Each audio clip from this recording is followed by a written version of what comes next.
Hey guys, this is Kamil Rückert from the Psychosomatic Student Group Riga, and today we're going to talk about the three morbid gains, or the gains of illness.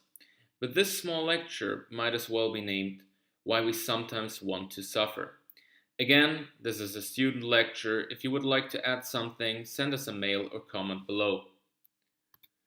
Let's jump right in and ask us, did I ever profit from a disease? Did I ever profit from an illness? And what I mean is not, did you make some millions on being sick? Because unless you're the child of a Los Angeles plastic surgeon, you probably did not profit financially from it. But yet it is quite simple to profit from an illness. And I assure you, we all did it before. The idea of profiting from an illness is referred to as morbid gain and is largely influenced by Sigmund Freud, the founder of psychoanalysis. Though sadly the majority of modern medicine, especially in America, still regards him as a bit off and assumes his theories to be more unscientific and philosophical than solid science, his influence can be found in psychiatry, psychosomatic medicine, and internal medicine. The morbid gain is thus based on the theory of psychodynamics, which quite obviously regards the psyche as a dynamic entity. The dynamic movement refers to unconscious, repressed wishes and conflicts striving to become conscious. And conflicts, emotions, and wishes may be suppressed, denied, or intellectualized, but will always try to seek fulfillment. Obviously, there's a bit more to that, but let's just finish for the sake of the argument. The primary gain refers to an unconscious conflict giving rise to symptoms in order to shift the attention to functional symptoms rather than the emotional conflicts. It is thereby referred to as an internal motivator and a subjective relief. As an example, let's say a person is terribly ashamed of their body and a pool party is coming up on a Saturday afternoon. He or she might not be able to acknowledge their shame, but instead develop headaches or a sore throat. This process, in which a conflict can give rise to functional symptoms, is described as a primary gain. This is just an example. In life and during the everyday business of a GP, this occurs quite often. After all, what do you think is easier to acknowledge? A conflict based on shame or an anger, or the development of a symptom to shift the attention?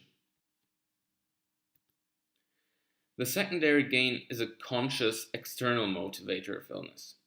Once you have a primary gain, you can consciously decide, do I want to act on it or not? Once you act on it in order to gain avoidance of a conflict, freedom, or compassion, it is referred to as secondary. In our previous example, acting on the symptoms of the headache gives the person the freedom to avoid his or her conflicts. A patient gains additionally to the previous mentioned benefit an advantage from other people close to him or her.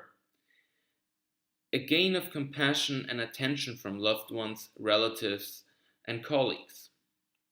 Let's take Elizabeth. Elizabeth is a nurse who enjoys her work with sick patients. She cares for them, tries to nurse them back to health, or just listens to their complaints. Her husband is working as a manager and does not have too much time for her. In his spare time, he plays soccer or goes to a bar with his friends. Elizabeth is sad about the lack of compassion, attention, and care towards her. When Elizabeth gets sick with the flu, she decides consciously to stay home. Her husband is being forced to stay home too, to cook for her and nurse her back to health.